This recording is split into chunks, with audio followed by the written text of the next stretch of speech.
आप सभी विद्यार्थियों का साई कोचिंग क्लास में स्वागत है। आज हम हिंदी में वाच्य पढ़ेंगे। वाच्य किसे कहते हैं? वाच्य का अर्थ होता है कहना या बोलना। वाच्य के भेद तीन होते हैं। कौन कौन से? कृतवाच्य, जिसमें कर्ता की प्रधानता होती है। सेकंड है कर्मवाच्य, जिसमें कर्म की प्रधानता होती है। थर्ड है भाववाच्य, जिसमें क्रिया की प्रधानता होती है।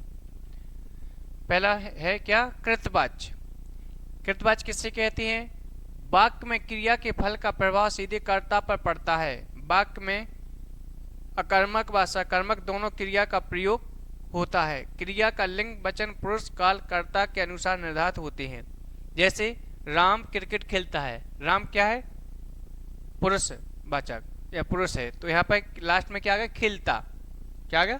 ता। अगर यहाँ पर क्या होता? रीना होता, मीना होती। अगर यहाँ पर क्या होता?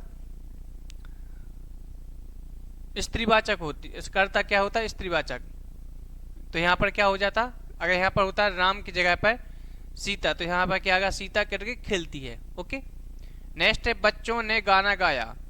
तो बच्चे क्या करें? गाना को क्या करें? गाएंगे, मतलब गाया। बच्चों ने क्या किया? गाना को गाया। आगे मीना भोजन पकाती है। ओके। मीना भोजन पकाती है, तो मीना का प्रभाव किस पर पड़ा? पकाती पर। ओके। मोर नाचते हैं। मोर क्या करते हैं? नाचते हैं। नेक्स्ट है मोहन स्कूल जाता है। मोहन कैसा है? पुरुषवाचक। और लास्ट में क्रिया भी क्या है? पुरुषवाचक। दोनों जगह सेम होना चाहिए। अगर यहाँ स्त्रीवाचक है तो वहां भी स्त्रीवाचक, वहां अगर पुरुषवाचक तो अगर कर्ता पुरुषवाचक है तो क्रिया भी पुरुषवाचक होनी चाहिए। अगर क्रिया यदि कर्ता स्त्रीवाचक है तो क्रिया भी स्त्रीवाचक होनी चाहिए। आगे है कर्मवाच्य। वाक्य में कर्म की प्रधानता होती है। कर्ता के साथ द्वारा कारक चिन्ह का प्रयोग होता है। केवल सकर्मक क्रिया का प्रयोग होता है। क्रिया का लिंग, वचन, पुरुष कर्म के अनुसार निर्धारित होते हैं। जैसे श्याम ने पुस्तक पढ़ी, तो यहाँ पर पुस्तक का प्रभाव किस पर पड़ रहा? क्रिया पर। मतलब पुस्तक क्या है? कर्म। तो कर्म का प्रभाव किस पे पड़ा? क्रिया पर। ओके। मीना ने अखबार पढ़ा। अगर वैसे सोचें तो मीना क्या है? स्त्रीवाचक। और लास्ट में क्या है? पढ़ा। इसका मीना का प्रभाव इस पर तो, लेकिन पढ़ा क्या आ रहा? पुरुषवाचक। और मीना क्या है? स्त्रीवाचक। तो इसका प्रभाव नहीं पड़ रहा, तो क्या लेकिन किसका प्रभाव पड़ रहा? पढ़ा पे, मतलब क्रिया पर। अखबार को क्या किया जाता है? पढ़ा जाता है। ओके। नेक्स्ट है सहभाग द्वारा क्रिकेट खेला जाता है। तो यहाँ पर क्रिकेट किसके द्वारा खेला जाता है? दूसरों के द्वारा। ओके।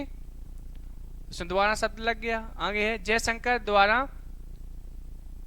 कविता लिखी गई। मतलब दूसरों के द्वारा क्या होगी? कविता को क्या किया गया? लिखा गया। तो ये क्या कहलाएंगे? अपने कर्मवाच्य कहलाएंगे। आगे है भाववाच्य।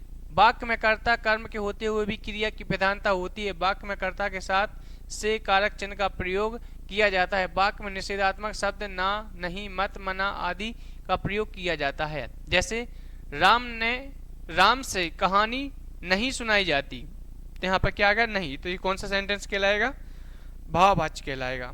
आगे है मुझसे लिखा नहीं जाता। नहीं लग गया तो क्या कहलाएगा? भाववाच्य। आपसे पढ़ा नहीं जाता, तो भी क्या कहलाएगा? भाववाच्य। तो उससे ये काम नहीं होगा, तो भी क्या कहलाएगा? भाववाच्य। और मुझसे चला नहीं जाता, तो ये कौन सा वाक्य कहलाएगा? आपका भाववाच्य कहलाएगा।